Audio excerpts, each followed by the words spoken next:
रजीम बिस्मिल्लाहिर्रहमानिर्रहीम। आज हम सूरह बकरा शरीफ की 54 आया करीमा में तौबा के मुतल्लिक जो मामलात हैं उसको इंशाल्लाह डिस्कस करेंगे। मालिक कायनात ने फरमाया फतूबू इला बारीकुम के पास तौबा करो पैदा करने वाले की तरफ। तो तौबा जो होती है वो गुनाहों से इंसान करता है जब, तो इसमें 4 दर्जे पाए जाते हैं तौबा के, जो सूफिया उज़ाम ने बयान फरमाए हैं। सबसे पहला तो यह है कि नफ्स अमारा की तौबा होती है, जो आम मुसलमानों को हासिल होती है। जो आम मोमिन है, जो आम मुसलमान है जनरल किस्म का, वो इसको हासिल करता है।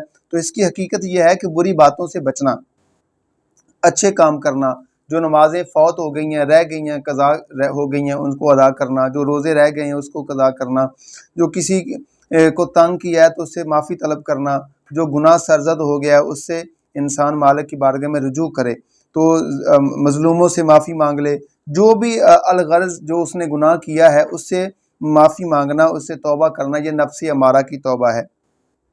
गुज़श्ता गुनाहों से शर्मिंदा होकर तौबा करना और आइंदा बचने की जो है वो नियत रखना, तो ये भी तौबा के ज़िम्मे में आता है। इसको महज तौबा कहते हैं या तौबतन नसूह कहते हैं। तौबतन नसूह ऐसी तौबा होती है जिसके बाद इंसान दोबारा वो काम ना करे।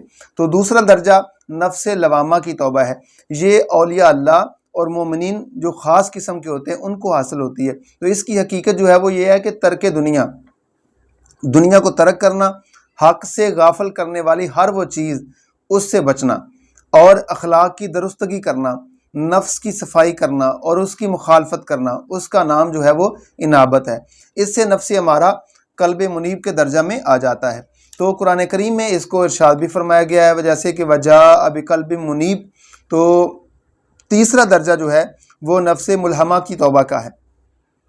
तो ये ख़ास औलिया अल्लाह को हासिल होती है। इसमें आम मोमिनीन, ख़ास मोमिनीन भी शामिल नहीं हैं, बल्कि ख़ास औलिया उज़ाम जो हैं वो इसमें शामिल होते हैं। तो जिसकी हकीकत दुनिया से नफ़रत और आखरत की तरफ रग़बत है, दुनिया से बिल्कुल नफ़रत करके इंसान आखरत की तरफ अपने आप को अपनी लौ लगा ले, तो इसका नाम औबा भी है। तो इसकी बरकत से नफ्स रूह के मकाम में दाखिल हो जाता है और तन्हाई पसंद करता है, बिल्कुल अपने आप को तन्हा। जैसे औलिया उज़ाम देखें, जब वो इस मुकाम पे पहुंचते हैं तो दुनिया से जो है वो गर्ज छोड़ देते हैं, दुनिया को अपने आप से दूर कर देते हैं, और दुनिया का मालो मता साजो सामान वो भी इकट्ठा नहीं करते, बिल्कुल इल्लाह की तरफ जो है वो रजू होता है, मालिक की तरफ रजू होता है। खलकत से वहशत हो जाती है और खालिक से रग़बत हो जाती है। खालिक की तलब में कौनैन से बेतल्लुक़ हो जाता है। इंसान दुनिया से बिल्कुल बेतल्लुक़ हो जाता है, कोई भी चीज़ ना जमा करता है, ना अपने पास रखता है, ना उसको तमा होती है। जैसे कि हज़रत ईसा अलैहिस्सलाम के मुतल्लिक़ एक मरतबा आया है कि आप एक मरतबा सफ़र पे जा रहे थे, और याद रखिए हज़रत ईसा अलैहिस्सलाम वो नबी हैं, वो पैगम्बर हैं जिन्होंने अपना घर तक नहीं बनाया था।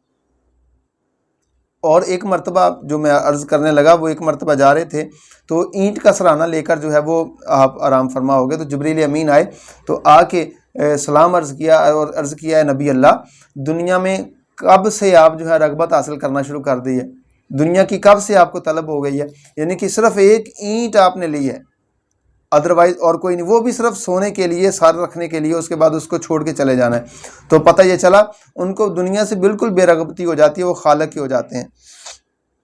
चौथा दर्जा जो है वो नफ्स मुतमइन्ना का है, जिसको कुरान मुक़द्दस में भी नक़ल फरमाया, या अय्युहन नफ्सुल मुतमइन्ना इरजिई इला रब्बिकी रादियतम मर्दिया फदखुली फ़ी इबादी वदखुली जन्नती। तो ये ख़ास औलिया उज़ाम और अम्बिया अलैहिस्सलाम को हासिल होती है तौबा। तो इसकी हकीकत ये है कि खुद अनायात रब्बानी इन नफ्सों को अपनी तरफ माइल करती है, अपनी तरफ खींचती है, जैसे मकनातीस लोहे को खींचता है, और अपनी अनानियत से निकाल कर रबूबियत की हुइयत में गुम कर देती है। तो इस दर्जा में दुई से नफरत और पक्की तलब होती है। इधर से हुक्म होता है इरजिई इला रब्बिकी रादियतम मर्दिया, और इस तरफ ज़ुबान से अर्ज़ होती है, उधर जो है वो मालिक की अनायात उनके ऊपर होना शुरू हो जाती है। तो यहाँ पे हम पिछली तफसीर जो है, पिछली आया करीमा, उनका खलासा जो है आज निचोड़ते हैं, खलासा आपके सामने निचोड़ जो है वो बयान करते हैं कि हर कौम जो होती है वो बछड़े की पुजारी होती है।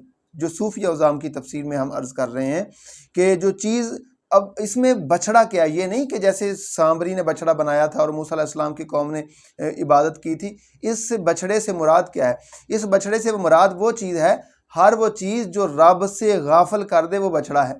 جیسے کوئی دولت کے بچڑے کی پوجا کر رہا ہے، کوئی شہوت کے بچڑے کی پوجا کرتا ہے، کوئی عزت کے بچڑے کی پوجا کرتا ہے، کوئی خواہشات کے بچڑے کی پوجا کرتا ہے، اور ہر کوئی نہ کوئی مطلب کسی نہ کسی خواہشات کے بچڑے کی جو ہے پوجا کر رہا ہے۔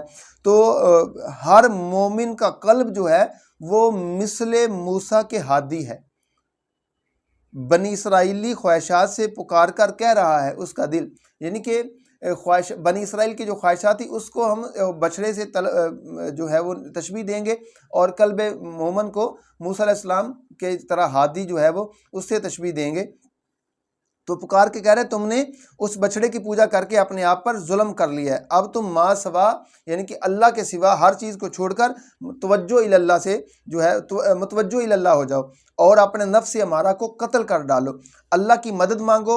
اور کافر، یہاں پہ دیکھیں کافر کو جو ہے وہ لوہے کی تلوار سے قتل کیا جاتا ہے، جبکہ نفس کو صدق و صفا کی تلوار سے قتل کیا جاتا ہے۔ تو پتہ چلا کافر کا قاتل جو ہے وہ غازی ہوتا ہے، اور اس کا مقتول جو ہے وہ شہید ہوتا ہے، اور نفس کا قاتل جو ہے وہ شہید یا غازی نہیں بلکہ وہ صدیق ہوتا ہے۔ جیسے قرآن مقدس میں آپ نے دیکھا ہوگا تو من النبیین والصدیقین والشہداء والصالحین، جہاں بھی ذکر ہوا ہے نا تو وہاں پہ شہداء سے پہلے صدیقین کا ذکر ہوا ہے۔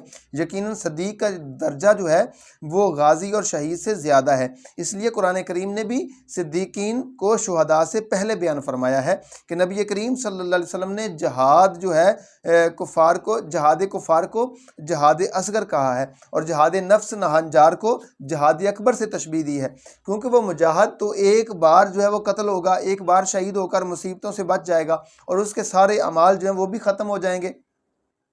لیکن صدیق جو ہے یعنی کہ جو اپنے نفس کے ساتھ جہاد کرتا ہے اس کو صدیق کہا گیا ہے، تو وہ ہر دن ہزاروں بار نفس کو قتل کرتا ہے اور ہر قتل میں نئی لذت پاتا ہے، اور اس لیے فرمایا گیا ہے کہ ذالکم خیر لکم، یعنی نفس کو صدق کی تلوار سے قتل کرنا تمہارے واسطے بہتر ہے، کیونکہ اس کے ہر قتل میں بلندی ہے اور ہر حملے میں ایک درجہ ہے جو اپنے نفس کے ساتھ جہاد کرے گا۔ ایک شاعر نے بھی کہا تھا کشتگانے خنجر تسلیم را ہر زمان از غیب جانے دیگر است، کہ تسلیم و رضا کے خنجر سے مارے ہوں کو ہر لحظہ غیب سے دوسری جان عطا ہو جاتی ہے، یعنی کہ جو اپنے نفس کے ساتھ جہاد کرتا ہے اس کو ہر آن جو ہے ایک نئی جان، ایک نئی تمنا، ایک نئی لذت ملتی ہے۔ جو شہید یا غازی ہوتا ہے اس کو تو صرف ایک بار لڑائی میں لذت حاصل ہوئی اور ختم ہو گئی، لیکن جو اپنے نفس کے ساتھ جہاد کرتا ہے اس کو ہر آن نئی لذت ملتی ہے، نئی چاشنی ملتی ہے، نئی تمنا ملتی ہے، نئی لذت، نئی چاشنی اور نیا مال کے کائنات کی لطف و عنایت اس کے اوپر جو ہوتی ہے۔ تو یہ آج کے موضوع کا خلاصہ تھا۔ تو اللہ کی بارگاہ میں دعا کرتے ہیں اللہ ہمیں عمل کی توفیق عطا فرمائے، اور مزید ہماری ویڈیوز دیکھنے کے لیے ہمارے چینل کو لائک کریں، سبسکرائب کریں۔ اللہ آپ کا حامی و ناصر ہو۔ اللہ حافظ۔